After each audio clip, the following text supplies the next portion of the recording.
which is great because we will be in the building tonight at AT&T Stadium. So he joins us right now. Steve, man, 42 games, by the way, you started at Notre Dame, which is unheard of, right? 102 games started in the NFL.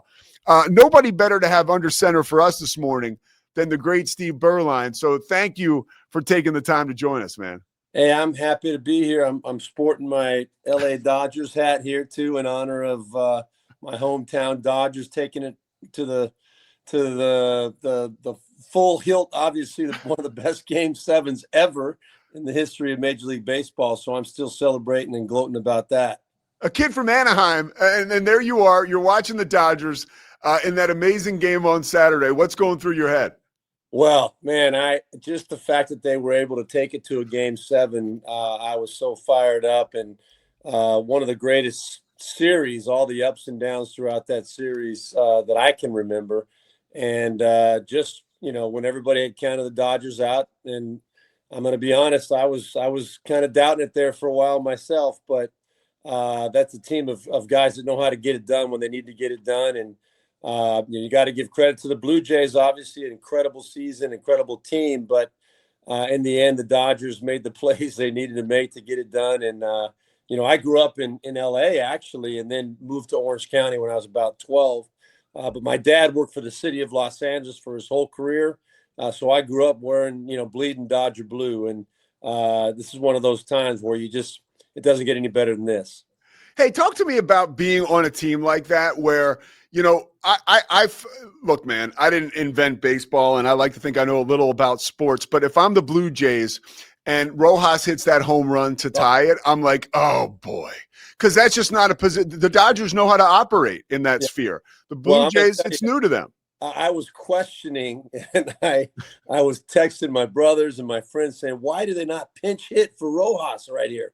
I mean, that's not the guy you really want up in that situation when you really think about it. And I was really kind of upset with Dave Roberts about that, but he obviously knew more than I did and trusted him. And man, he came through big time, not only with that big home run, but some of those plays he made down the stretch in those big games.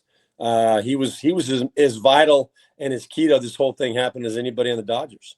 Have you been on a team like that when it gets close and hey, we got him? Like you guys know, you just look in the eyes of your teammates, whether you're in the huddle and you're looking at the rest of your offense and you're like, we got these guys where we want them, even if you're down. I felt that way. And the year we won the championship, the Super Bowl, when I was with the Cowboys, the 92 season, Troy was the starting quarterback. I was a backup at that time. I had played a lot in the 91 season to finish out the year. But in 92, we had a team of guys that were ready to win a championship. And you could just tell the makeup in the locker room, the way we felt going into each game, no matter what situations came up along the course of that season, we all believed that we were going to find a way to get it done. And that doesn't happen very often. I played 17 years in the NFL and had a lot of great days, and I played on a lot of decent football teams, but there's only that one team that I really felt like we believed that we were meant to win the championship, and nothing was going to deter us from thinking that way. And sure enough, it worked out that way for us. So you're going to serve as an analyst tonight, calling this game, Monday Night Football, right? You're not walking back into Texas Stadium, but you're walking into AT&T Stadium. There's got to be a lot of memories. What do you if there's a vibe check, what are your feelings coming back into Cowboys country? I know you've several times have called Cowboys games, but what's it like for you? And do you still have relationships and memories that go back to that Super Bowl winning team and the year before in 91 when you basically took Troy's job from him? Well, let's not get carried away. I think if you watch the Netflix series, you can see a lot more about how that whole thing evolved. But I've been doing all Cowboys games since last year. So 2024, I was brought on by Compass Media Networks to do all the Cowboys games, national radio. And so I'm around the Cowboys every single week. It's been a frustrating run here for the Cowboys, obviously, but every game I go to, every time I walk back into AT&T, now you still see a lot of familiar faces in the organization. Every game, there's a few of the old guys hanging out, and we catch up and reminisce for sure. I get to talk to Mr. Jones during the preseason every year down at training camp in Oxnard. I get to talk to him before every game on the sidelines, and Stephen Jones and a bunch of the other guys, and we all reflect back on those great years. And I tell you what, that when you get Jerry Jones talking about those great years, you can tell what it means to him. And he gets a lot of grief from people, about the decisions that he's making and his responsibility for a lot of things that have happened over the last 20 plus years. But he wants to win, man. He talks about those glory years. He gets emotional talking about it, and he wants it so badly. And that this organization is committed to trying to find a way to get it done. You may not agree with some of the decisions they make, but everything they do is about trying to find a way to win a championship. And it's great to be back in that environment on a regular basis. What was that like for you? I watched the documentary, and of course, I watched all those years you playing for the Cowboys. And I remember when you started your career with the Raiders with Mike Shanahan, and you really did have a very good NFL career. But in '91, one of the things I took away from that documentary was, you weren't like a pushover backup quarterback. You were a starting quarterback. So that situation was pretty interesting. You were a competitor. You competed for that job. And when Troy got hurt, you took it and you did a hell of a job. What was it like emotionally for you to kind of give way to Troy and then to accept, okay, we are a juggernaut and maybe this is best for the team? Well, I could tell from the very first time I set foot on the practice field with Troy at the beginning of that 1991 season. I got traded right before the opening game in 91 to the Cowboys from the Raiders. I could tell Troy was special. You could just see that on the field. And I knew what I was brought to the Cowboys for. Yeah, you're right. I had been in the league for 4 years. I was 1 year ahead of Troy, so I was still very young in my NFL career, but I had started quite a few games for the Raiders over the 1988 and 1989 seasons. And I believed I could play, and I knew that I was just in a bad situation with the Raiders. Mike Shanahan wanted me to be the starter. Al Davis wanted Jay Schrader to be the starter. The owner won, obviously, as he always did. Shanahan only lasted 20 games, and the reason he was fired was because he wanted to play me, and Al Davis wanted to play Schrader. So I had to get out of that situation. I was looking for a chance to reestablish myself and prove myself as a starting quarterback in the NFL. And the way it worked out, coming into that Washington Redskins game with them undefeated, we were sitting at 6-5, and Troy gets hurt, and all of a sudden I'm out there with a chance to reestablish myself on a really good football team, a really good young kind of learning how to be great football team. And to have that opportunity to take the Cowboys on that run to finish the 91 season, it was a turning point in my career and really opened the door for a lot of great opportunities for me. But I never for a minute felt like I had a chance to really compete for that starting quarterback job. There were a lot of people that thought there was a quarterback controversy, but Troy shut it down pretty quickly the next season when we went on a nice run to win the Super Bowl. So I was just grateful to be a part of it, and glad to get my career back on track. It was a really cool piece of history. And then, of course, your career evolves. You end up from Arizona, Carolina. You have a lot of success. You did a hell of a job in Carolina. I want to talk present day, though. Brian Schottenheimer, because I do want to talk a little bit about your career, but I want to talk about tonight's game. How do you think Brian Schottenheimer's offense, how does Steve Beuerlein as a quarterback think he would fit in that offense? And do you think that Brian Schottenheimer is one of the reasons Dak is experiencing such great success this year?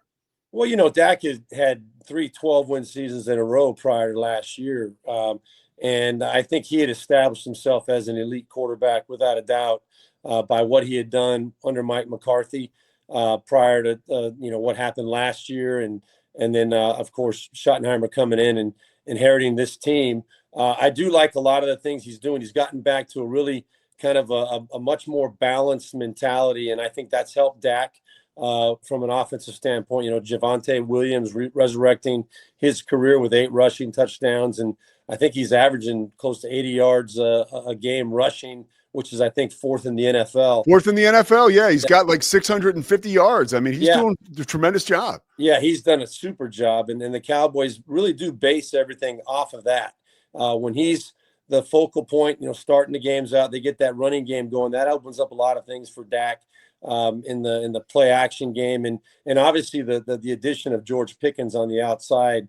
When CeeDee Lamb went down, if George Pickens wasn't there, this could have gotten ugly. But George Pickens stepped up and took over that torch, and became Dak's go-to guy. And now moving forward, Dak has two number one guys out there. The offense has obviously not been the issue with this football team. They're putting up over 30 points a game, and they've scored over 40 points all three of their home games. And so they feel really good about the offensive side of the ball. Unfortunately, you can't say the same about the defense, and that's what's really been holding back the Cowboys at this point.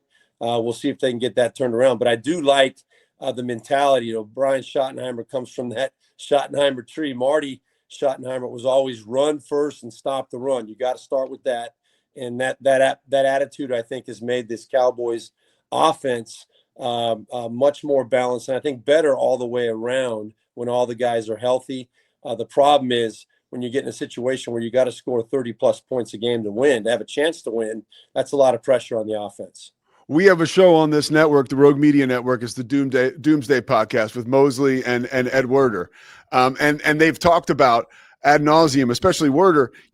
McCarthy always said we're going to run the ball this year, but he never really could get there. And that dedication to the run has really opened things up this year. It's been cool to see. But the defense, which you touched on, is a trade imminent to get the defense better, or does the defense just have to pull it together, get better to make the playoffs? That's a great question, and it goes back to the Micah Parsons trade and what would that have meant to the Cowboys in terms of this year. It's hard for me to make an argument that trading Micah Parsons away made the Cowboys better defensively this year. You can't make that argument, and the numbers kind of speak for themselves as to how much they've struggled. They've not been able to get pressure on the quarterback on a regular basis. They've had a few games, against the Jets and against a few other, pretty weak teams where they've been able to show some life up front there as far as getting to the quarterback. But that trade may benefit the Cowboys down the road with the draft picks they got for it. But if Jerry Jones really was trying to make the Cowboys a legitimate NFL Super Bowl contender this year, it's hard to make the argument that trading away Micah Parsons helped the Cowboys achieve that goal. And this you can spin it any way you want, and Jerry Jones is really good at that. Saying he sees the things that he wants to see, and there's improvement coming. But heck, we're halfway through the season, and the Cowboys are sitting where they're at, looking up at everybody, with just 3 wins against 3 average football teams: the Jets, the Giants, and the Commanders. And they haven't been able to find a way to win against quality football teams. And I think this Arizona Cardinals team is a better team than people give them credit for, and they're playing better with Jacoby Brissett right now. They've found a nice little rhythm with him, and I think it's going to be a pretty exciting game tonight. It could be one of those, I don't want to say must-see TV, because you're not talking about 2 great football teams, but I think it's going to be a fun, exciting football game tonight. Couple more questions for you. I know you got a busy day, but you led me to my next question. Is there sort of a chess match tonight or a storyline that people aren't talking about inside the game that could dictate the outcome? Well, I think if you think about how close the Cardinals have been, they've lost 5 consecutive games by less than 4 points or less. So, they've lost these last 5 games by a total of 13 points.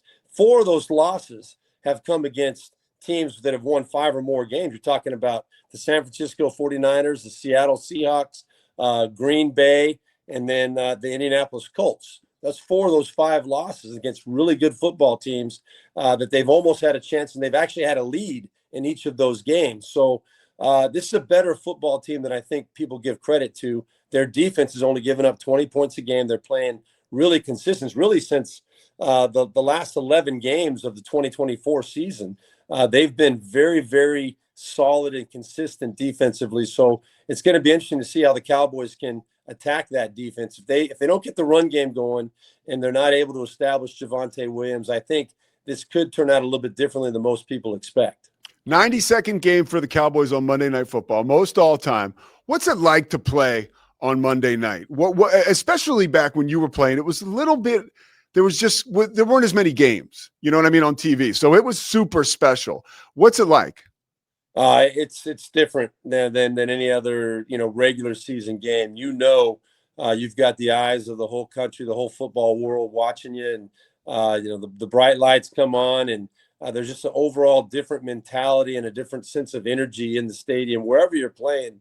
It's a big deal, and if you can't get up for a Monday night football game as a player, then there's something wrong with you. You don't belong there. It's a lot of fun. I got a chance to be the starting quarterback probably, I don't know, 4 or 5 times during my career on Monday Night Football, and each one of those was a great experience. And I'm jealous of these guys that get to go out there tonight and experience it themselves. I want to ask you a little bit about your Notre Dame career before I let you out of here. You started 42 games at Notre Dame. Like, that's amazing, dude. Yeah, when you think about it, from like I don't know any other quarterback at Notre Dame. I'm sure there has been one, but I'm a pretty serious fan that's gone wire to wire like that. You played for Jerry Faust, and then you had 1 year of Lou Holtz, if I'm not mistaken. Yeah. What was it like playing for Jerry Faust, a guy who was a high school coach in Ohio and so charismatic, but didn't have that great success that Holtz had? What was it like playing for him? Well, that was the frustrating part about it for me at Notre Dame. You're right. I came in, I became the starter as a true freshman 4 games into my freshman year, and the goal and the plan and the expectation was to be in the conversation for a national championship every year. We had great players. I mean, we had Tim Brown, and we had Alan Pinkett, we had Mark Bavaro. We could go down the list. Wow. All these players that we had in our team. We should have been national championship contender each of those years, but God rest his soul, Jerry Faust. He wasn't ready for that opportunity, I don't think, and I think even he knew that by the time it was done. And as players, we thought it was just we were 18, 19, 20-year-old kids, so we didn't know any better. We were just trying to do what they were telling us to do and trying to go out there in the field and win every week.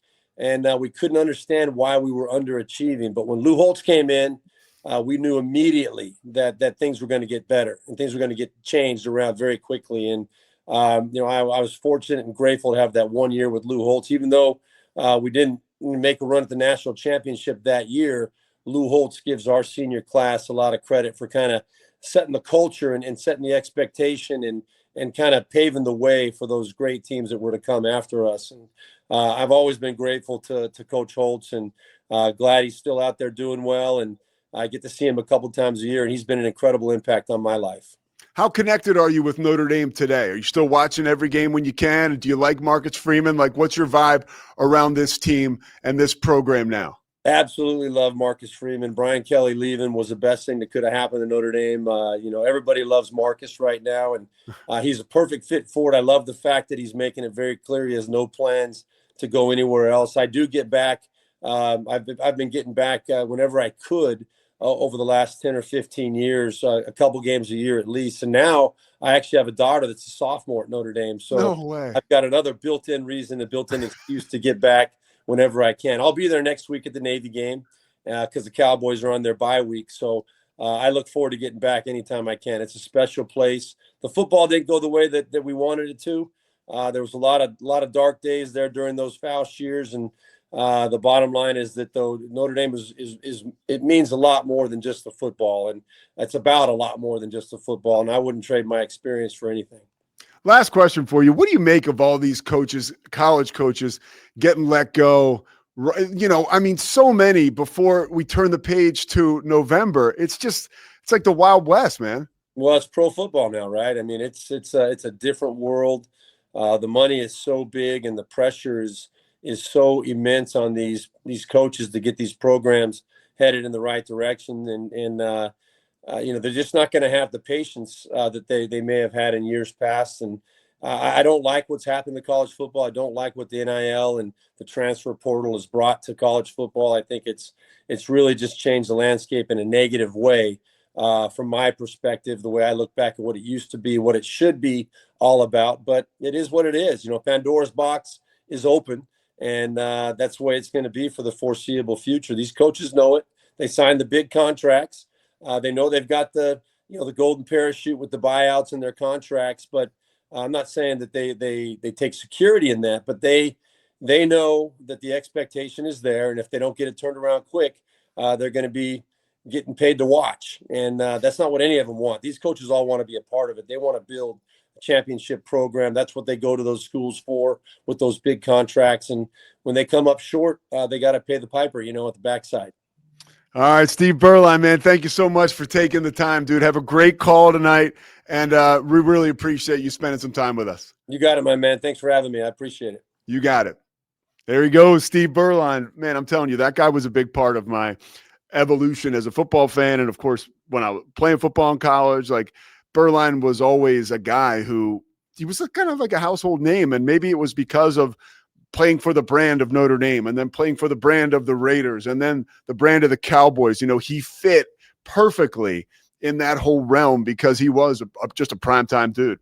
So, yeah, it's cool that he's back calling Cowboys games on a national level. And by the way, what does that say about the Cowboys? That they have a national radio broadcast for every game.